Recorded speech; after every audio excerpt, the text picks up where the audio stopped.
Just put the powder in the glass, pour an alcoholic beverage of your choice. I prefer whiskey. I also like to add a little bit of hot dog water to mine. It's just personal.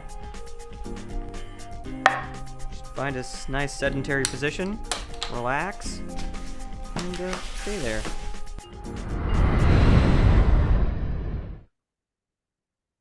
Couch body.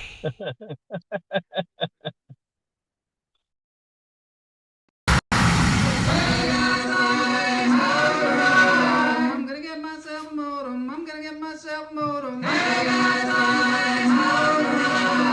gonna get myself a modem. I'm gonna get myself a modem. I'm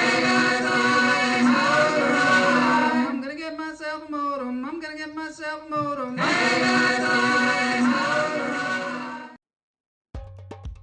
Hello, people out there in lunch therapy land. This is Joel Marshall. I'm your host. This is Interview Friday. Today's guest is Jon Schnitzer, the comedian, the horror. I'm going to call him a horror. And also, he makes immersive events. This is going to be super cool. Next to me here is a show that I'm doing tonight called Altered Reality. Tuesday Thomas's Altered Reality. I'm going to be doing some stand-up comedy there. 7:30, 4402 West Pico. Tickets are only $10. You can get them. You can go to my website, joelmarshall.com. Let's see what Todd Lee says. Hoy. Mayonnaise popsicles are also a good early morning snack before hitting the couch. Yes. Yeah, we're going to have to make a mayonnaise popsicle. Or I like fish popsicles myself, or fish jello. So check it out. Altered Reality, not alternate reality. That's something else, something more intense, I think. Anyway, let's get into this show. We've got Jon Schnitzer. He's boiling away, and he's in the green room with Boney. I don't know, I don't know what he's lighting up.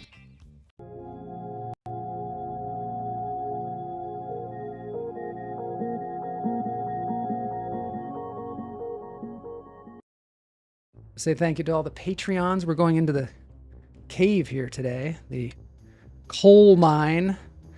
Patreons are the way we do these kind of shows. It's the way we finance our shows. We really appreciate the people below. And you can be a Patreon at patreon.com/Joel Marshall. There's a lot of great people who support this show. This show's been running since 2020. Yeah, 2020. We're heading towards 100,000 subscribers, so like and subscribe, as they say, because it really helps things out. And on Tuesdays, we give away money. We give away $15. We have a trivia quiz. Come on by, noon on Tuesdays. Check it out. Today is Interview Friday, however. We're going to breathe before we bring our guest on, because we might need it.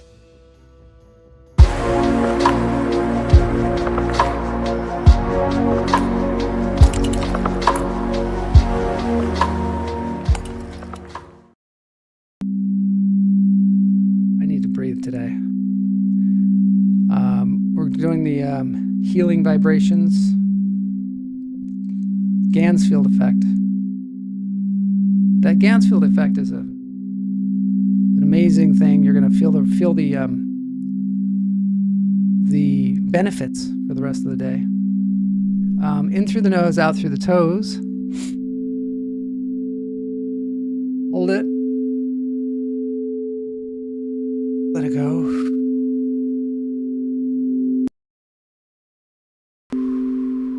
Take a chance to breathe here, because it's going to get a little scary in the beginning of the show. In through the nose, out through the toes. Hold it. Let it go.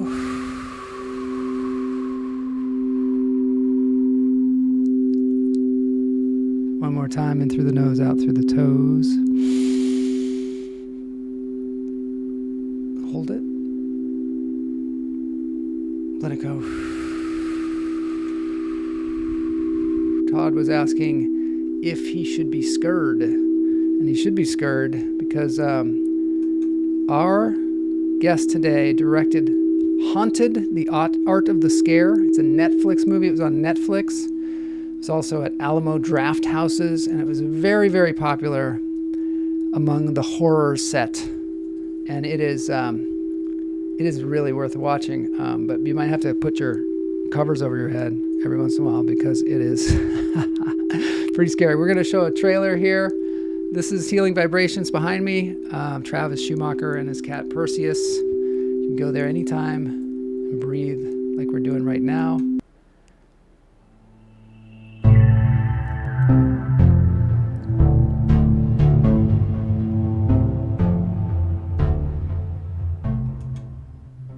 Before we bring on our guest, I want to show you a polar bear playing with a pickle.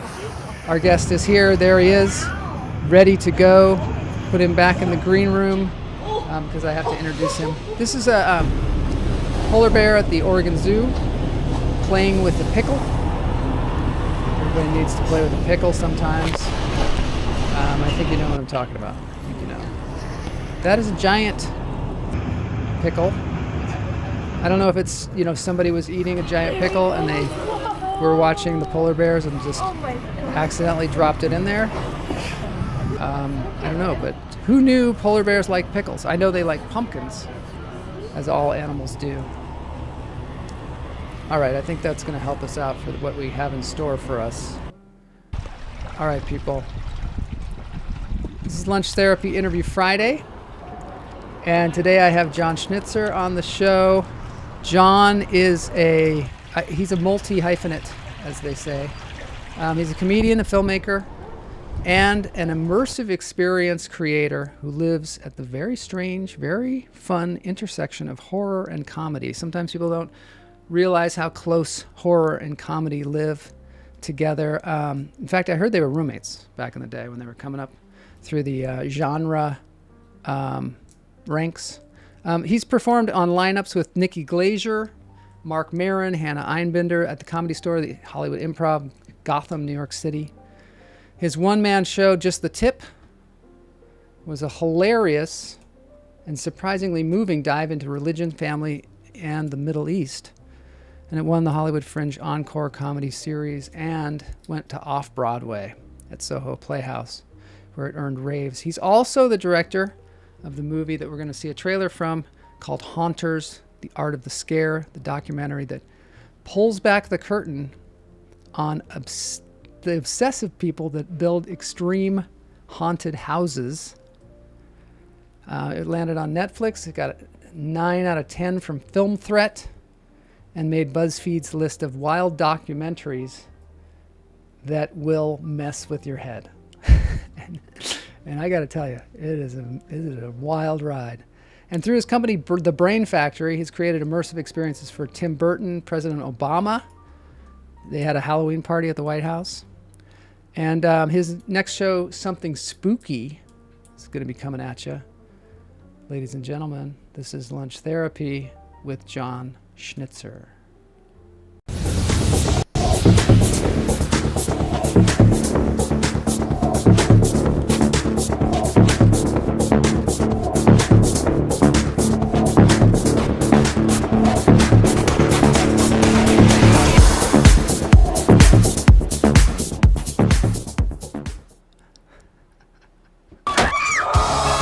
Haunted houses are designed to make us laugh, to make us scream, and they make us feel like kids again.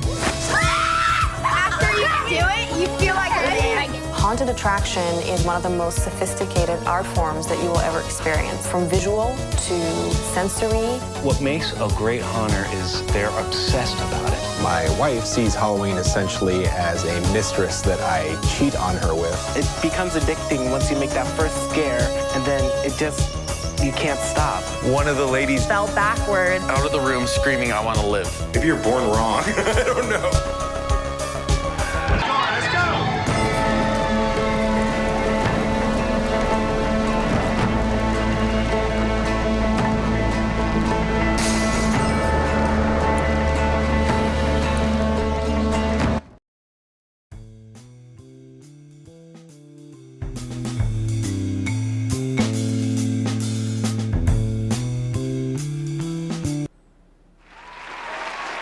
Jon, welcome to Lunch Therapy. So glad to have you on the show. Thanks for having me. All right. That movie, whoo! I don't know. I think I really liked some of the people, like when they were talking. Especially, I really liked the actress who was just totally devoted to the art of scaring people. She was wonderful. She was inspiring. There was a point where she got her makeup put on at Universal Studios, and for the Fright Fest, and she transformed into a completely different person. And it was kind of like, wow, she's amazing at this. So yeah, this movie was incredible, but also scared the shit out of me, I gotta say.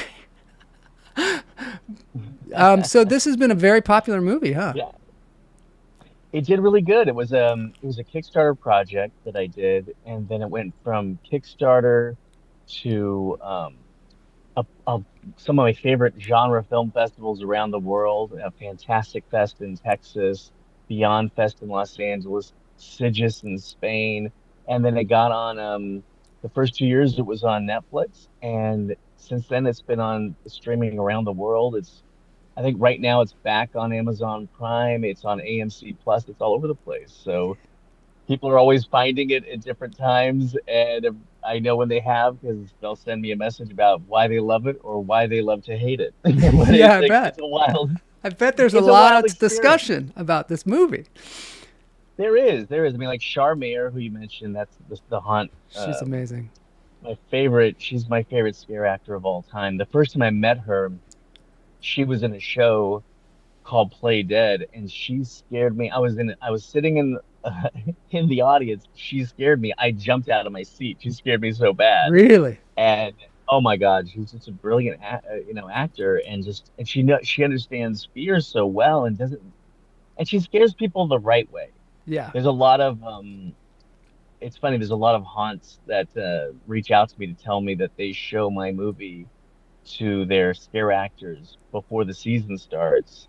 It's kind of like the red asphalt of haunting. It's like, okay, here's the right way to do it, and now watch the guy who takes it too far. Yeah. That guy who takes it too far, watch that guy, and we're not doing that here.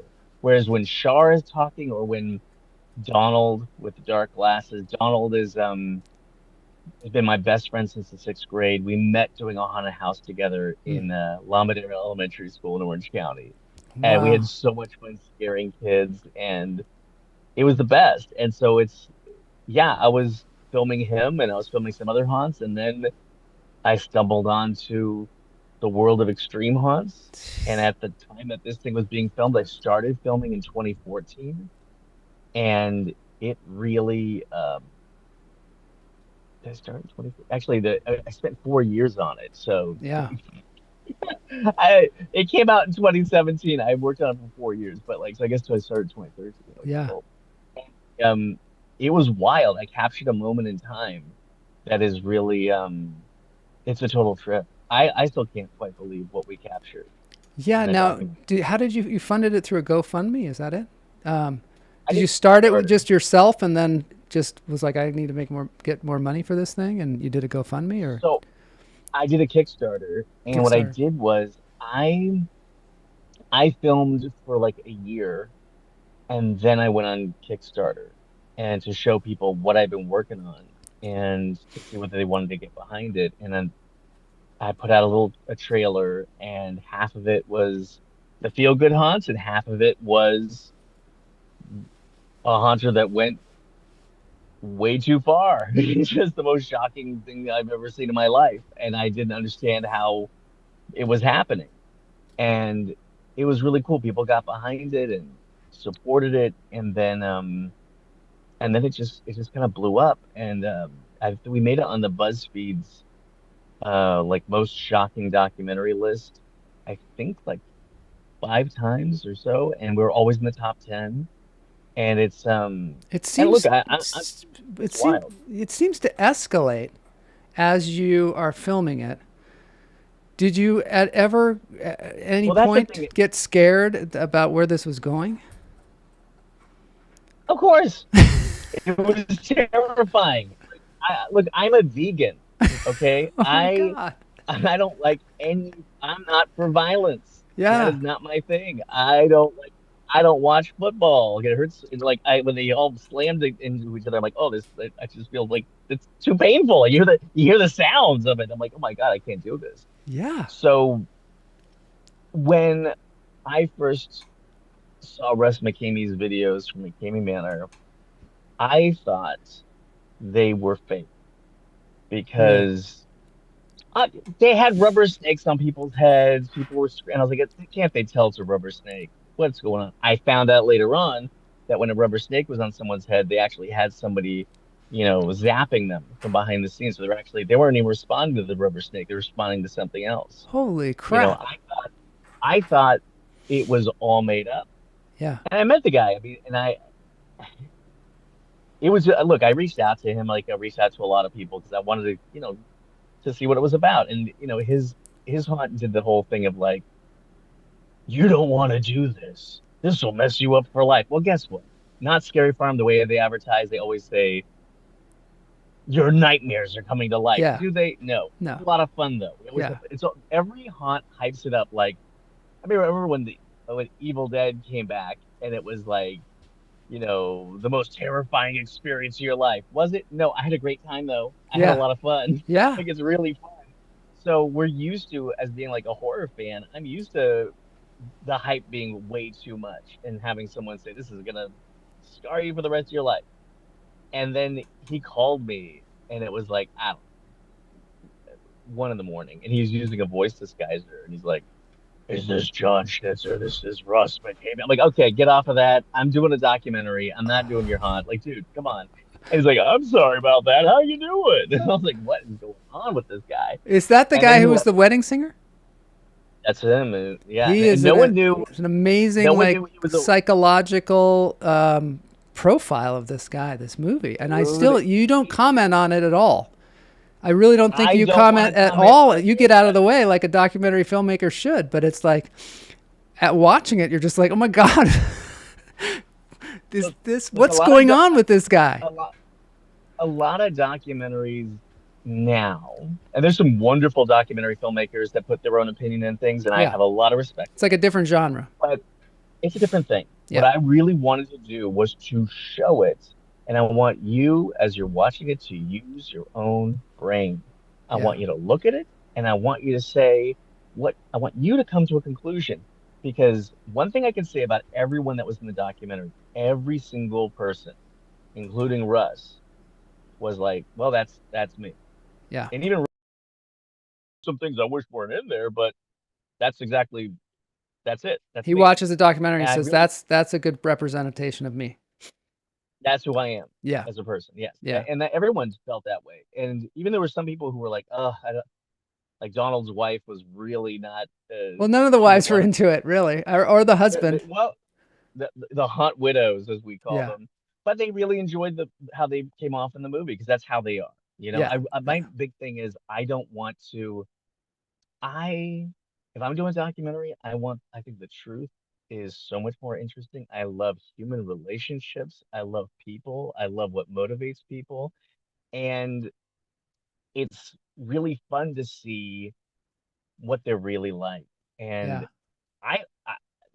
when I first went down there to see McKamey Manor, it was still under construction because he was trying to do a pro haunt, and then that's the other thing. He doesn't even do it for money. I mean, he's 4 cans of dog food to go in there. He spent all of his money, and at the time, his partner Carol spent all her money too. All their retirement money, all their money. I think they'd spent over $500,000 total in creating this thing, and they made no money off this thing.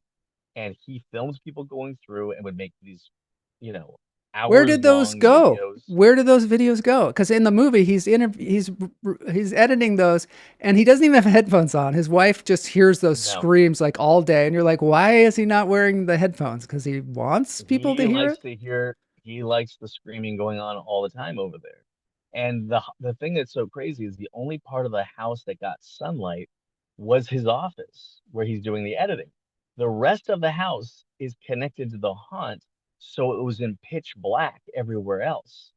And it was just, meanwhile, long story sure you'll see like why that's not in California anymore when you watch the movie. But like, I don't know, like he was telling me in this room is where I'm gonna use real snakes, and I got this snake wrangler. She's a teenage girl. She's got some snakes, and she's gonna put them on, and a tarantula. I'm The like, this is someone's tarantula. pet? Yeah. Dude, I thought he was joking. Look, he told me this is the room where I'm gonna shave their hair off. I'm like, oh my God, this is just, and I kept thinking like this guy's not gonna do any of these things. This is gonna be very silly when we see the rubber snake and I thought I was still back in that phase of like what, Yeah. and then he starts doing these things and I went and I freaked out. Like when I first started filming, there was someone there who mm, this was the it was so crazy. She went into shock Yeah. and I said, looks like she's in shock. And he's like, oh, you think so? And he's filming with a video camera and taking pictures at the same time. And I said, yeah, she's in shock. And then I just put down my video camera and I picked her up and I brought her inside the house and I put her in the living room and I just sat next to her. Because I was really concerned, Hmm. and I never seen someone just check out like that Yeah. for like at least a half hour or so.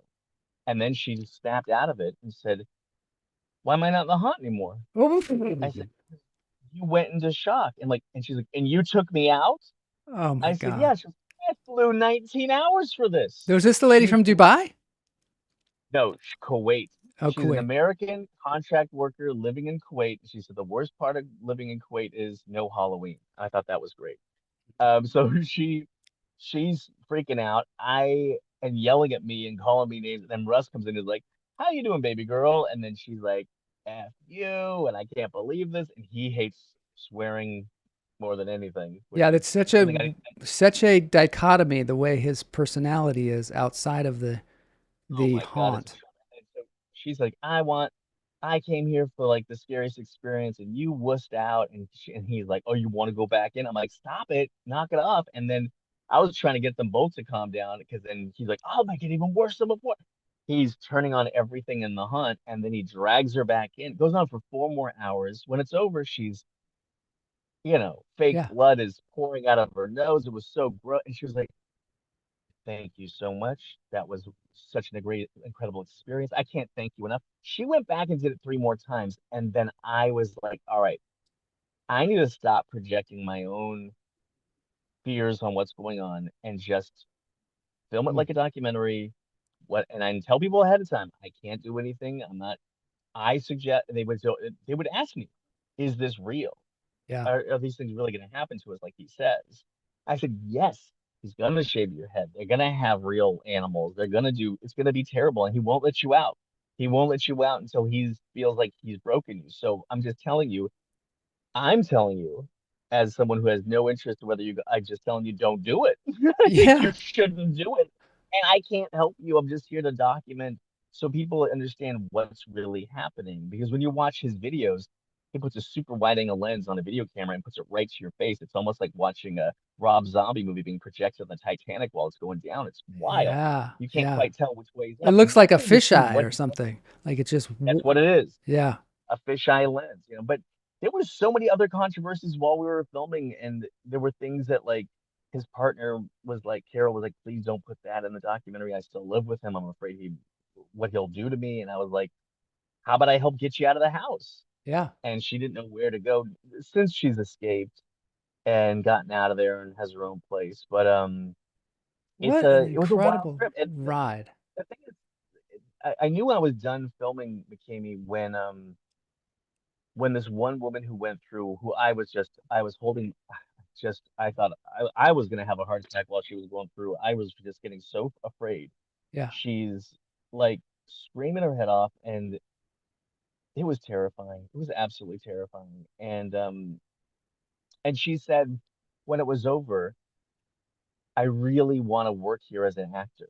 And then I said, why? What? And then she says, because I really want to hurt. And then she stopped herself and Yeah. says, I want other people to feel the way I felt. And I was like, there it is.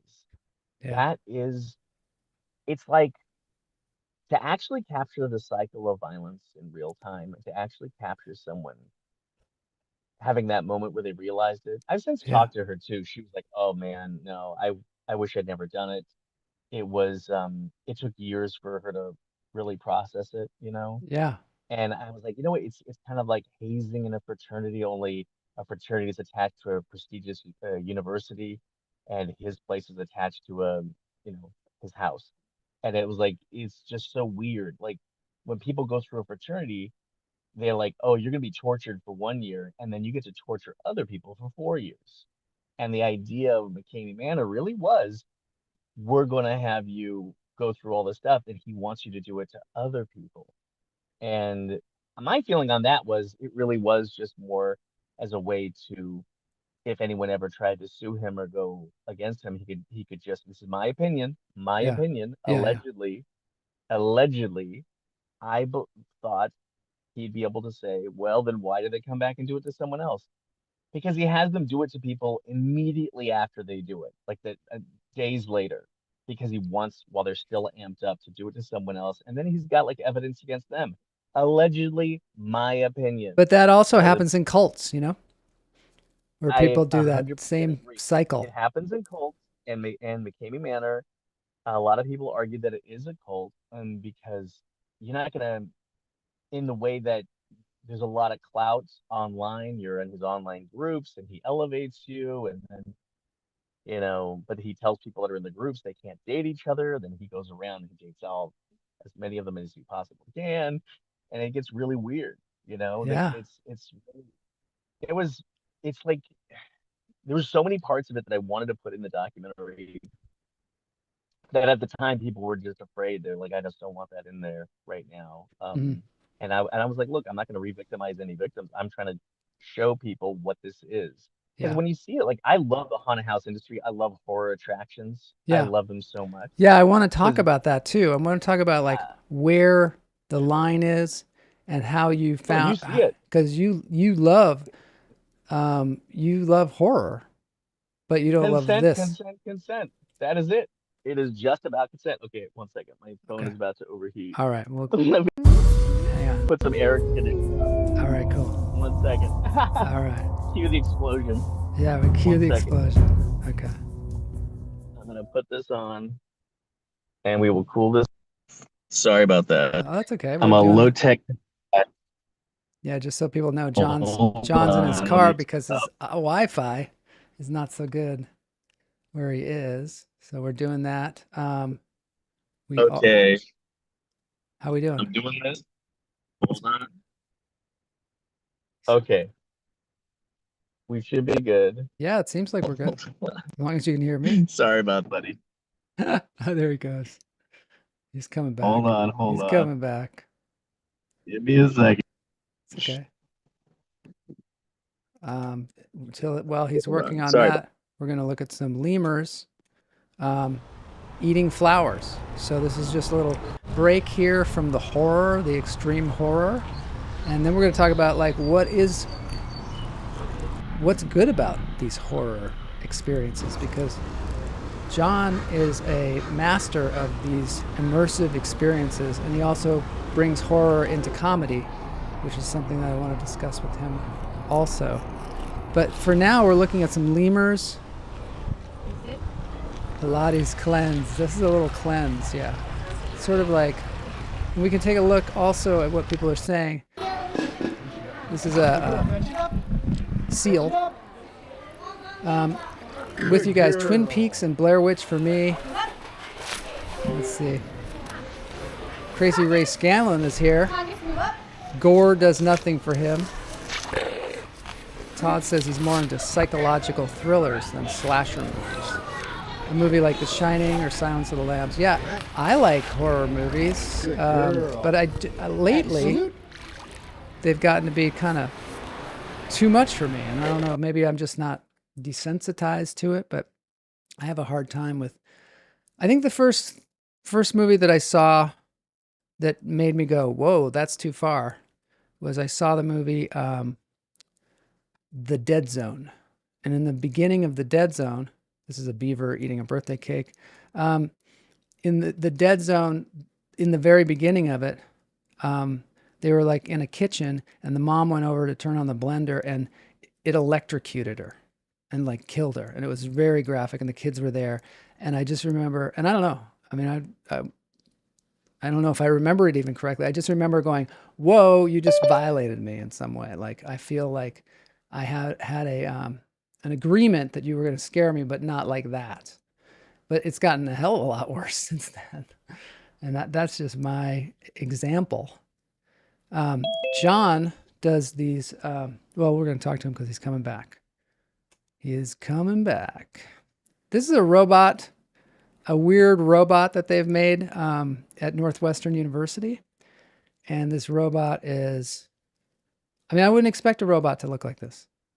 They've developed legged machines. And somehow these things, I don't know why you would want a robot like that. Could be used in a haunted house, though, of course. Crazy Ray loves that seal in his soccer ball, yeah. I don't know if Jon's back yet. I don't see him. I mean, he's back, but he's not quite back. Thing about these, let's see. Maybe he's coming. Maybe he's coming. All right, I see him. Let's get back in there. I'm back. All right. I'm back. Good.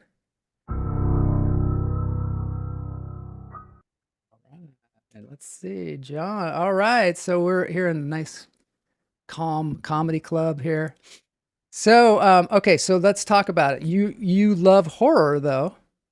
You obviously see like where things go too far. My first experience with these kind of things was in my neighborhood when I was a little kid. The older kids would do a horror house in a garage, and you'd go and it would be completely dark. Oh no, I lost him again.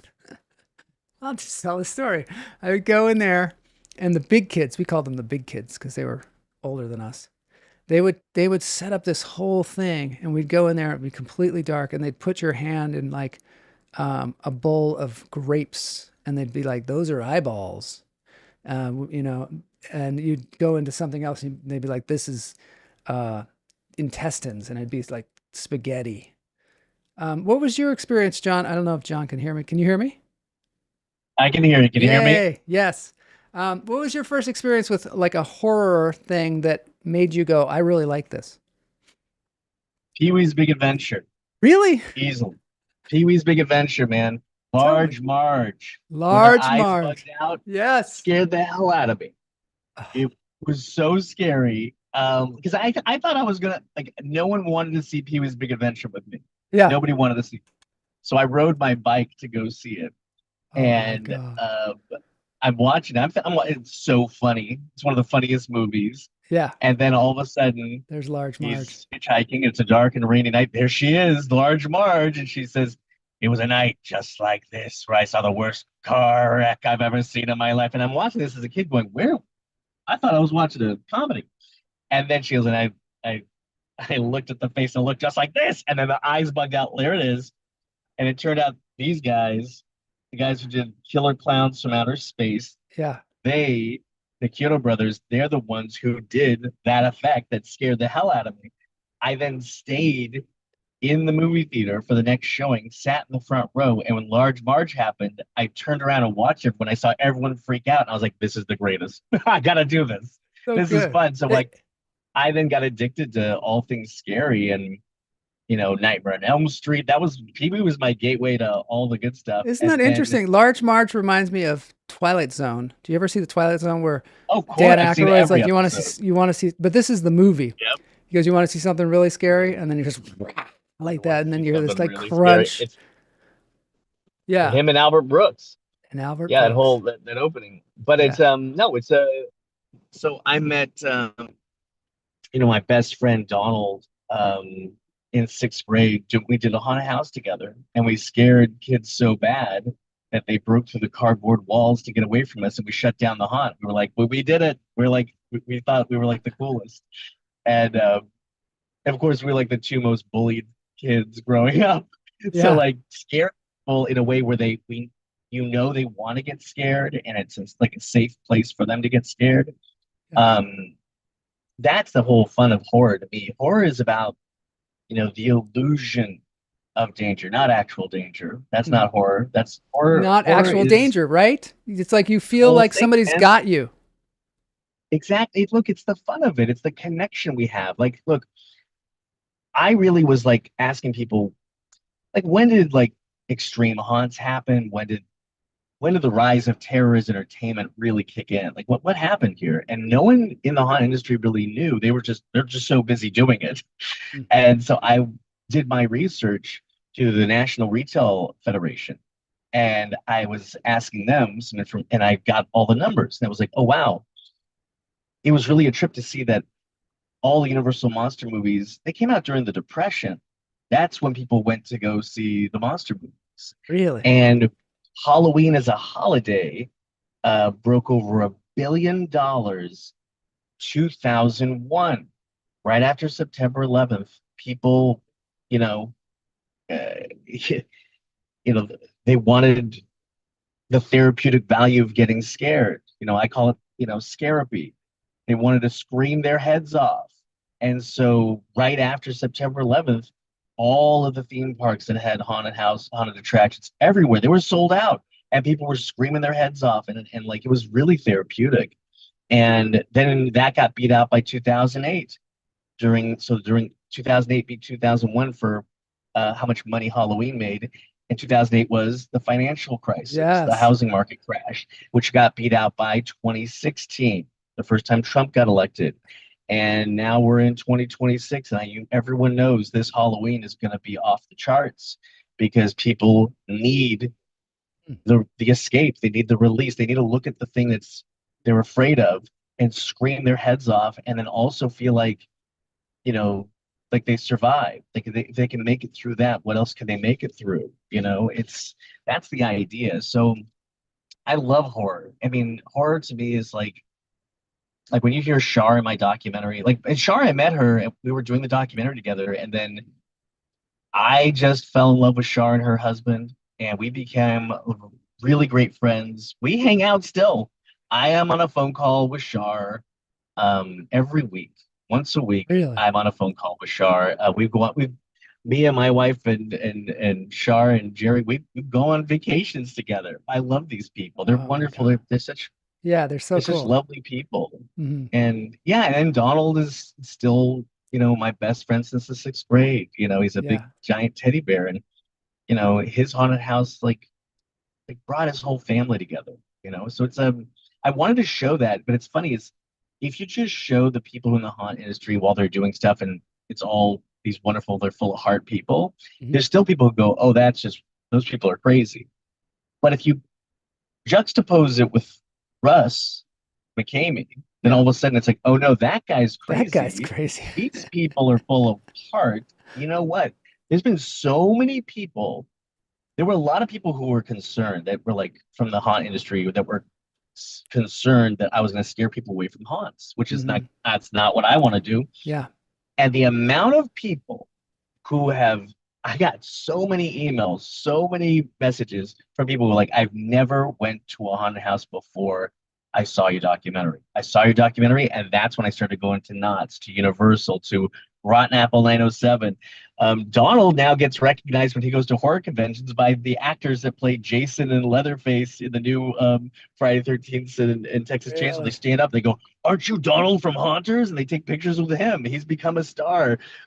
Shar has become a star. She gives, she teaches classes on how to scare people in haunted houses. I mean, I love what it's become, and there's also, John Murdy, one of the head haunters at Universal Studios Halloween Horror Nights. He loved the movie so much.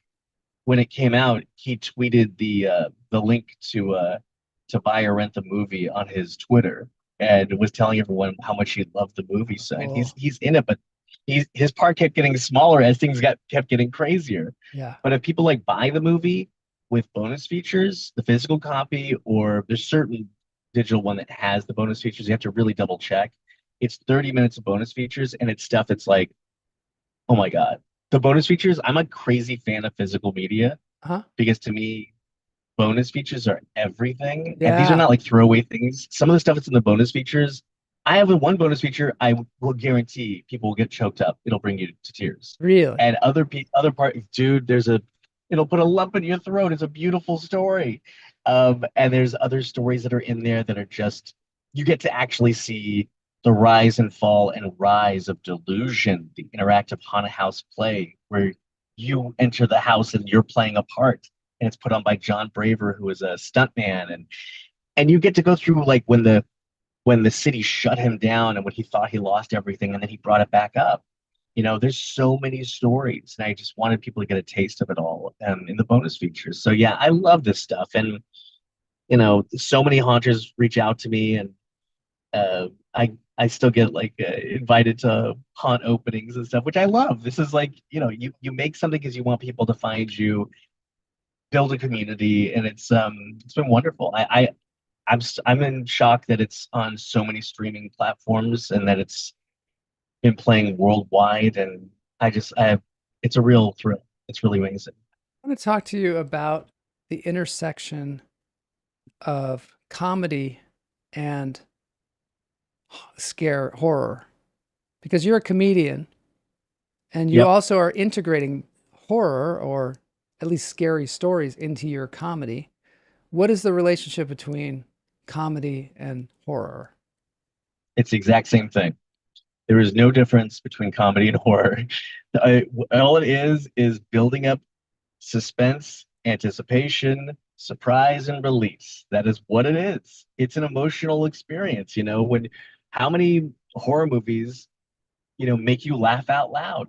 Most of them have a scene in there that make you laugh out loud. There's some great horror comedies. Yeah, I know, but it's like, when you watch even Get Out, there were so many funny parts. Jordan Peele has such a great background in comedy, and he used the comedy, he used social commentary, and he used horror, and it was incredible. I mean, A Miracle Werewolf in London, an American Werewolf one of my in London. favorites.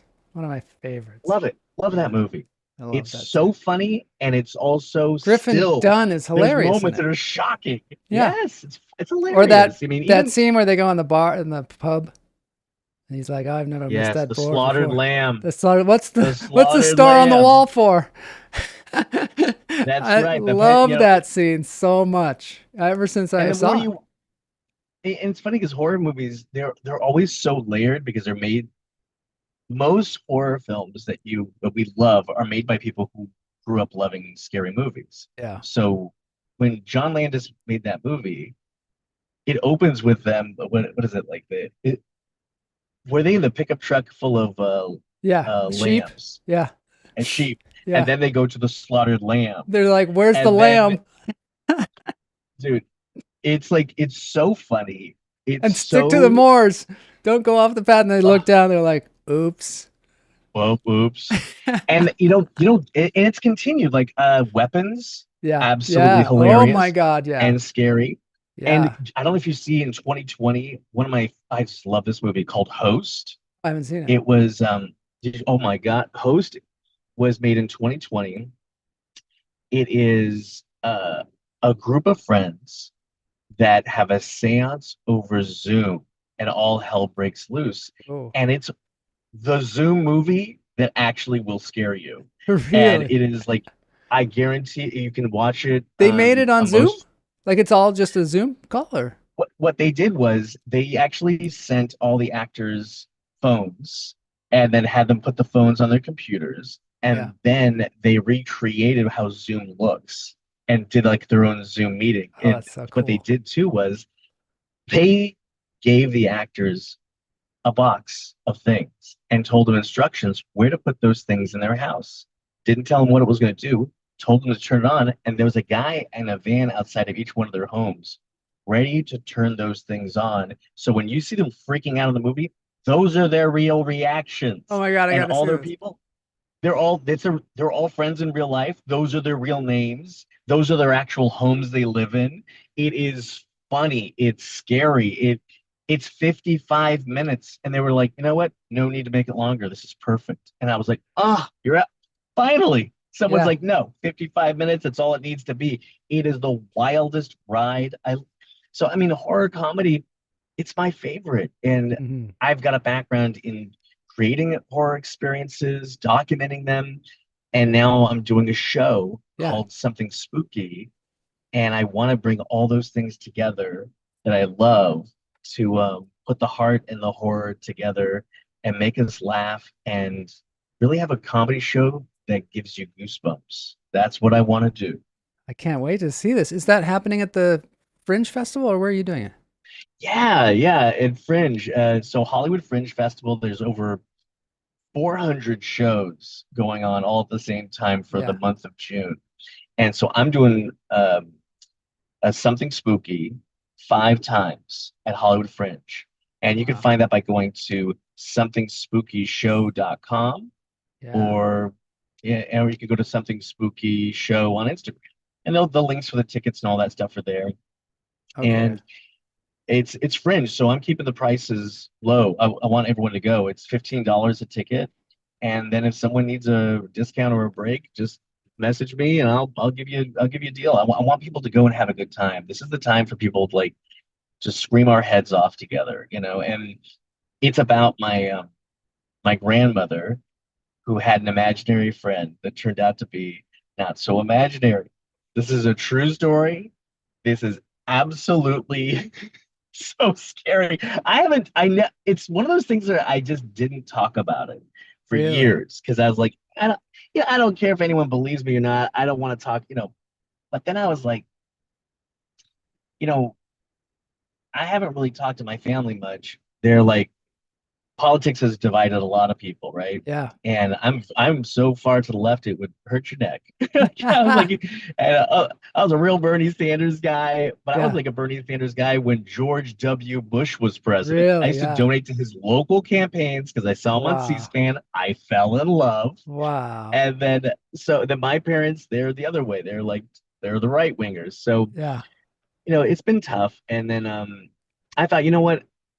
I just want to reach out to them, and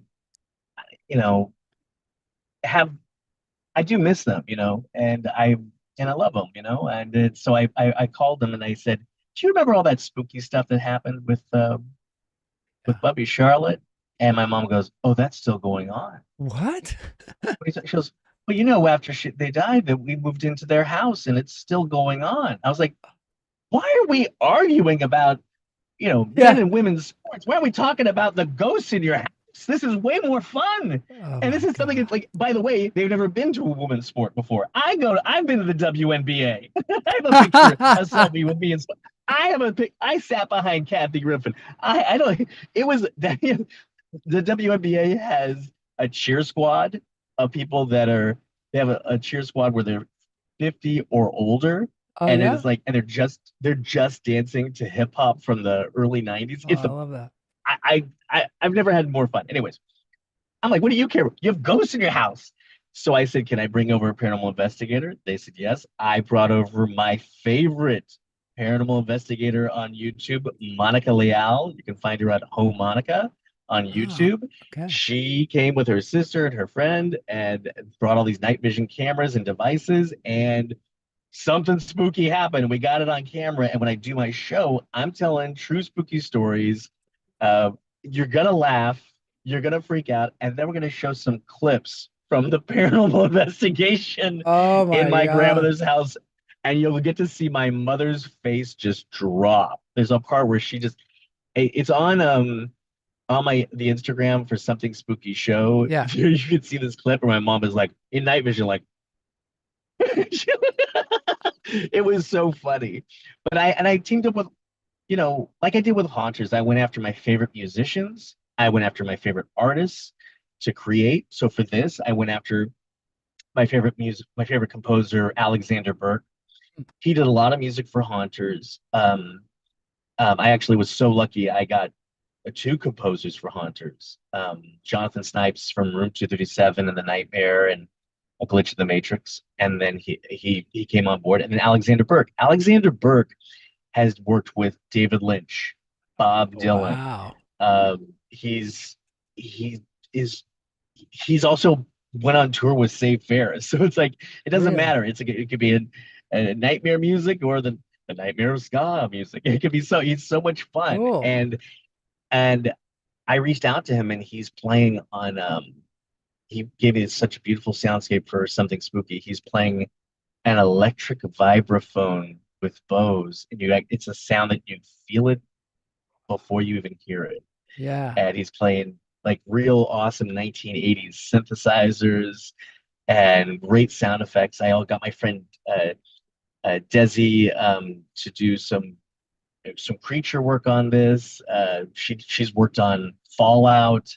Oh my God, I can't wait to see the show. It's gonna be cool. It's like I basically pulled, and then Donald from Haunters, he made some really killer props for this. I got this guy Ricky Chavez to do shadow puppets for the show. But Donald, well, we did a test version of this in October at the Elysian. Did you? And we sold out the Elysian. And at the time, I didn't have the full show. So what I did was I was like, all right, here's what we'll do.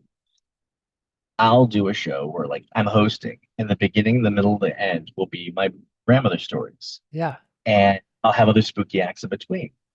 And that's the main stage. But to get into the main stage, Donald built a haunted house in the Elysian Vault. You're kidding and you had me. to go through. It was terrifying. And I'm telling you, I knew what was going to happen in the haunt. I scared the hell out of me. And I had a video camera in the haunt in the scariest part, and we were projecting a live stream of the scary actions from the haunt into the main theater. So as people would walk in the theater, everyone's laughing at you, and you're like, what are you laughing at? Then you turn around, and then you see the next people getting scared, and you're laughing at them. Oh my God. The last I checked, 10 people started dating because of that show, because they were all talking to each other about the scary actions, and now they want an anniversary show, which I think is it's like a scare cute instead of a meet cute. Yeah. But at Fringe they only give you 15 minutes to set up, so we won't have time for a haunt. But I fleshed out the grandmother story, and to do that, I spent more time with my family. Ooh, yeah, and they really helped out. But I also met with different clairvoyants that people recommended to me, and one clairvoyant that hit the jackpot and said things about my grandmother's childhood I did not know, things about my mom. I checked with my mom. My mom was like, all of that is true. And then she starts filling in the blanks, and next thing you know, the imaginary friend, all these other things start connecting in a way where I'm like, oh my God, I got the chills. And it's in the show. And now that just happened a few weeks ago. So it's one of those things where it just keeps evolving, and I'm so excited to unleash it at Hollywood Fringe. And I chose a location that is very intimate. I'm only going for 28 seats. 28, really? With the show. Okay, that is all I want. Boy, we're going to buy tickets right away. Exactly. I want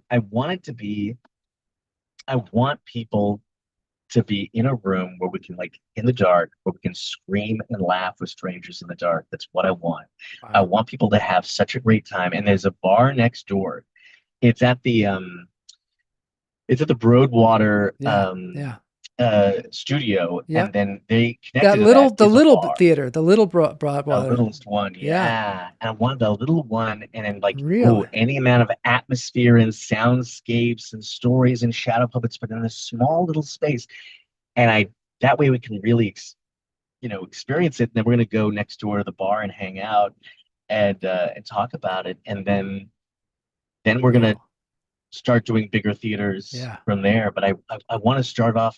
It's never going to be this small again for this show, but I'm really excited about it. And Donald and Shar are going to be there opening night. Oh, how cool! So from Haunters, they're gonna be there, and Shar's in the show too. She is. Oh, good, because at the end of the show, at the end of the movie, she's like, because she hurt her back, she's like, yes, I found that I just really like acting. I'm an actor, and so she starts doing scary plays, and it's like a little safer than like somebody jumping on you or punching you or whatever. And it's just kind of a beautiful thing. She's like, and she's an amazing actor.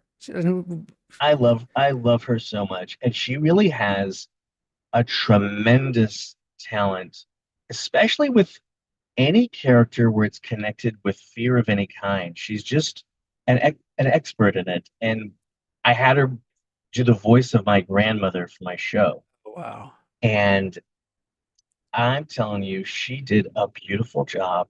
Everyone gets goosebumps when they hear her I voice. bet. It is beautiful. I am so grateful to have her, and it's so special. It's so special. I just, you know, it's something spooky. I wasn't even sure what to call it, but then I was like, well, I want it to be something spooky, and I was like, okay, let's call it something spooky, because Yeah. you know, some people have heard of haunters or whatever, but I wasn't in front of the camera. Like my name, like Jon Schnitzer. What do you know? Who's Jon Schnitzer?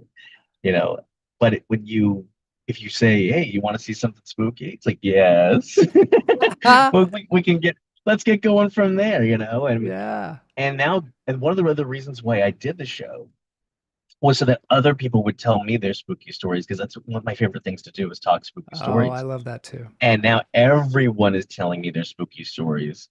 So I'm starting a podcast on my own YouTube channel also, and I've already recorded some of these, and we've recorded some of them in haunted places while we're in the middle of doing Oh a my paranormal God. investigation. Yeah. So some of it will be extended stuff from my parents' story. Some of it's going to be other people's stories.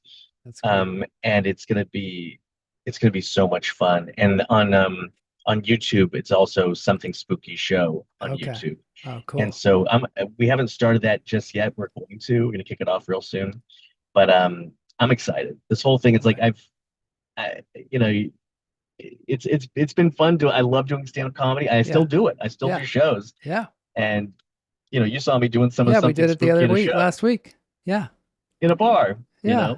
But then it's like, oh, if we get to turn off the lights and have some shadow projections, and like, okay, we're gonna have a lot of fun. Well, and I'm sure there's comedy in it because you're just Yes. uniquely funny. And also, like we say, like it's both laughing and screaming. Both are the kind of the same mechanism. You're like surprised in some way. I used to go to horror movies when I was a kid and sit in the very back. And then when things got really tense, I would yell. And the audience, you could see the audience jump up, freak out, and then they'd all laugh. It was like, and it was fun. It was just, so much fun. And we'd laugh too, but the audience seemed to really enjoy it. So it's a similar thing. It's just like you're going one way and then all of a sudden something happens, and you're like either ha ha ha, or you're like, Fiona, dude, my friend Fiona, I used to go, Fiona, she was on the TV show, The Good Doctor. Oh, wow.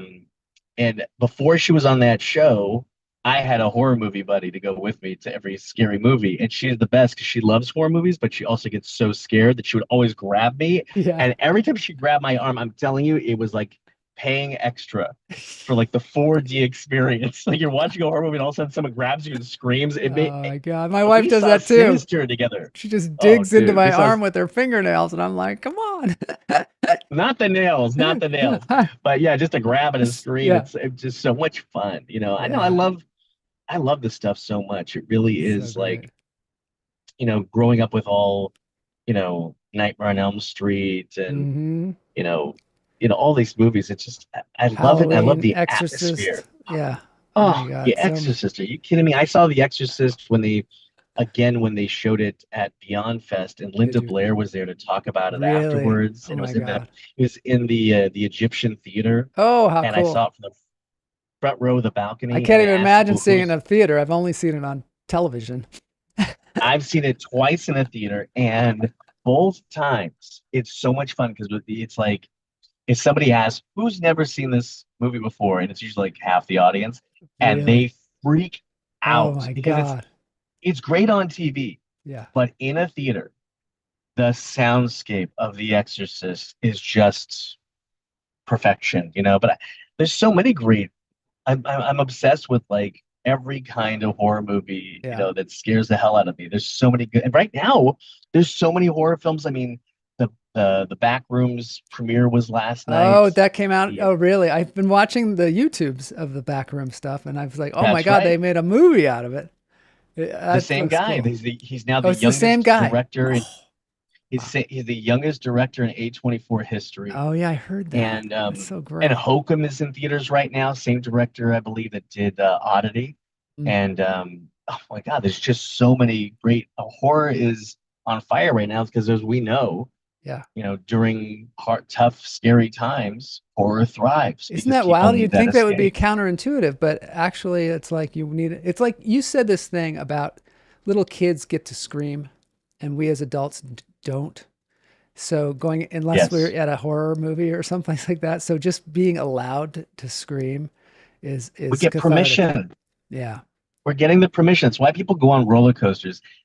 I don't go on roller coasters. My brother, it's funny, my brother can't watch a horror movie. Yeah. I watched Nightmare on Elm Street 3 Dream Warriors with him for when it was I'd seen it 20 times. Yeah. And we got to this one part, my brother goes, "Tell me what's going to happen next, or I'm going to stop watching." I looked at him, I'm like, "You've been bungee jumping." Oh my God. He was on Viper, the opening week of Viper at Six Flags Magic Mountain, which was, at that point in time, I used to work there. I worked there when that opened. Okay, so you remember the first week it broke down. It got stuck. Yeah. My brother was on it when it got stuck, and he had to wait for the fire department to help him. No way. Go down the stairs, and then when they announced it's up and running again, my brother ran back on. You're kidding. And this is the guy who's like, "I can't, you better tell me what's going to happen next, or I'm going to stop." I'm like, how is it he can do that? I could never. Didn't they reenact that in the show 911? I remember seeing the billboard, and it seemed like it was the Viper too. I saw the billboard. I didn't look at it. I'm telling you, the guy fell. I'm a guy. When I watched when I saw Chevy Chase in Vacation, and they had the montage at Six Flags, my hands were sweating.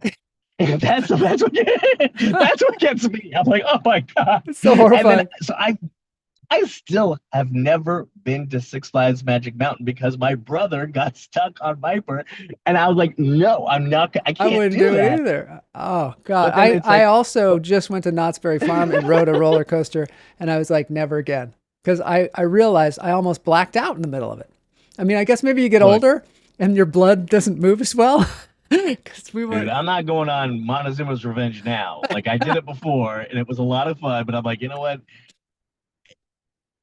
Oh my God. All right. Well, I think we got to end this, but it's amazing. We made it through the hour.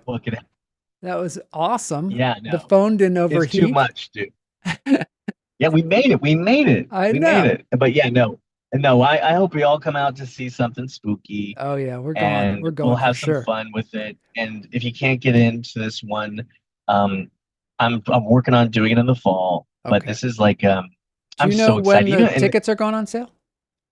They're on sale now. They're on sale now.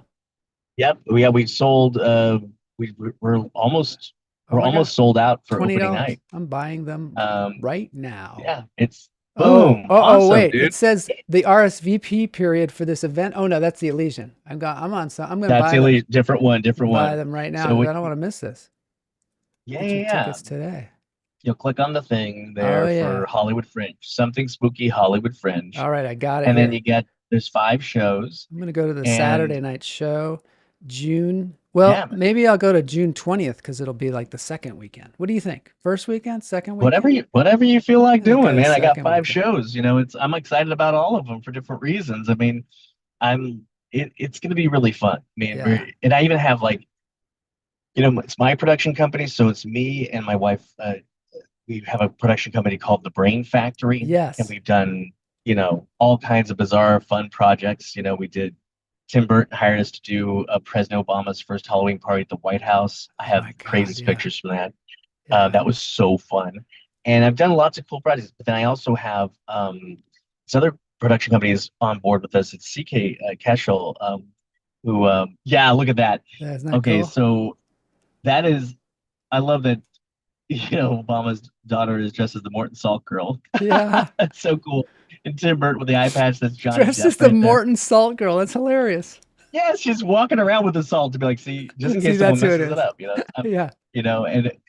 But it's and we got CK Keschel's on board with her production company to help me out with the Fringe show also, and I'm just so excited. CK was one of the writers on the Watchmen series. On HBO. HBO. On HBO, and OA on Netflix. Oh yeah, so you're looking at there. That's the haunted house we did at YouTube for when YouTube Red Studios was the thing. Yeah, we did the haunted house for influencers, and we did it. I brought Donald on. I brought Shar in there. Highlights from that are in Haunters. I was like, hey, while I'm doing this, might as well put it in the movie too. And I teamed up with some of my favorite black light artists and stuff and makeup artists. Great, some of the most incredible makeup artists. And we created a 3D clown maze, black light clown maze. And I had, oh my God, contortionists and there were claustrophobic moments. There was this moment, the guy there with the tie, that's Brian. He was doing a thing with like a Jack in the Box, and you're following him in the dark, and the walls are getting tighter and tighter. Oh my And then when the jack-o'-lantern popped up, all these windows popped down, and all these glowing monsters were coming after you. Crazy. And then it was fun. There was like a part where you had to, as you're exiting, the floor starts dropping. Oh my It was God. totally safe. No one got hurt. Solely safe. Really fun. People were screaming and crying and having a great time. We did have to shut down the haunt to clean up. Some people freaked out. and they had to bring in a mop. I was like, what is going on? And I was like, They're bringing a mop. They brought in their dude. Oh no. It was crazy. I'm telling. Look, they was their influencers. It was their list, but we had over like 1,500 people go through that night. And then a few months before that, we did a different red carpet experience where they had like some kind of zombie infection movie. And so I did a red carpet thing where there was a part where like we separated people. The people were either going to be infected or not. Yeah. So we had two different exits. And if you had the infected mark, like if the zombies did get you, you had to go out one way. And if you were infected, you went out one way, and there was like a firing squad. It was like a pretend like you're getting blown away. And it went the other way. It's the red carpet, and you're getting a separate picture. Oh, that's hilarious. I love, I am friends with some really wonderfully talented people, and I love coming up with ways where we can all get together and create projects together. There's nothing more fun than working with your friends. So cool. And I'm very lucky that I've been able to do some great projects with my friends, and Something Spooky is kind of what I want to do with the rest of my life, to be honest with you. I love it so much. Because I'm always going to need, great spooky music and sound effects and great special effects and great costumes and great mood music and also other people's true spooky stories and places to go that are going to be fun. And just, when you get to live every day like it's Halloween, then you're having a good time. Sounds like a blast. Oh, come on. I didn't even realize I'm wearing my spooky jacket right now. Oh, nice. Between that and my Killer Clowns from Outer Space hat, like I love this stuff. I mean, I wanted to go. I got a ticket to go see the Backrooms premiere last night. Yeah. But I showed up like, I don't know, an hour or two early. And that wasn't early enough because people showed up for the Backrooms 7 a.m. They said. Really? And it was at the Aero Theater in Santa Monica. They said, "Oh, a lot of people showed up at 7 a.m." And I was like, "Oh my God, I would have done that 20 years ago. 20 years ago, I would have done it. I've done, Dude, I remember camping out to see Star Wars Episode 1, The Phantom Menace with my friends. Oh yeah. And there's pictures of me having drunken lightsaber battles, like fighting kids off of the lightsaber battle, and before we went in, but the best part about that, worst part, actually, I said this at the show, you're right. A bunch of my friends were like, hey, let's all get Star Wars tattoos before this new movie. I'm like, hey, how about we see if the movie's any good first? Yeah, exactly. And they're like, what are you talking about? They're like, in Star Wars, Empire, Return of the Jedi, these movies rule. I'm like, those movies did rule. It's been a while. Gotta be careful. And all my friends got like an Empire and a Rebel insignia, and then they some of them chose to get a tattoo of a new character before they saw the movie. Can you imagine getting a tattoo of a new character? My buddy got a tattoo of Jar Jar Binks on his leg. Oh my God, that's great.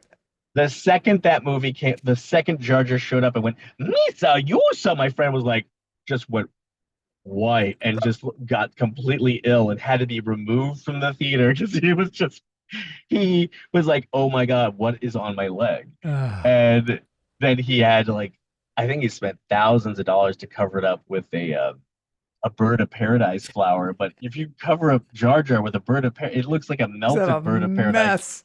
And then he spent the next decade and thousands more lasering all of that off of his. I love that. And that's a great story. oh, forget. I still don't have a tattoo. I'm just too hairy for them. What am I going to do? Tell you, like, trust me, there's a tattoo there. The only tattoos I have are scratches from my cats, scars from my cats.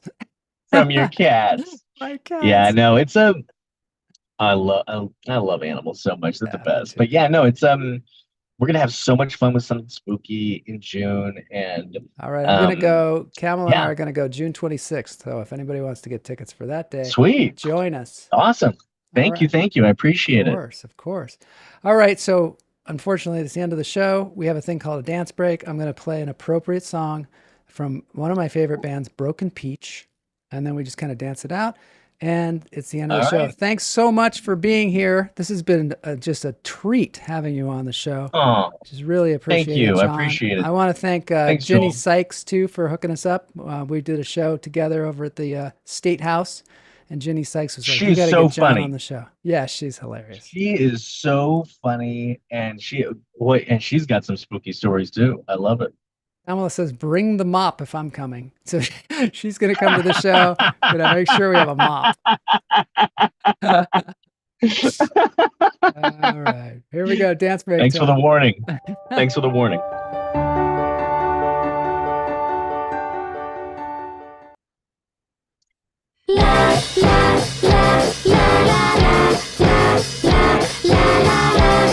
Broken Peach. Boys and girls of every age, wouldn't you like to see something strange? Come with us in UNC. Thanks everybody for being here today. This is Halloween, Punky Street in the dead of night. This is Halloween. Tim Burton special. Danny Elfman. Is gonna die right in our town. Everybody's screaming the sound of Halloween.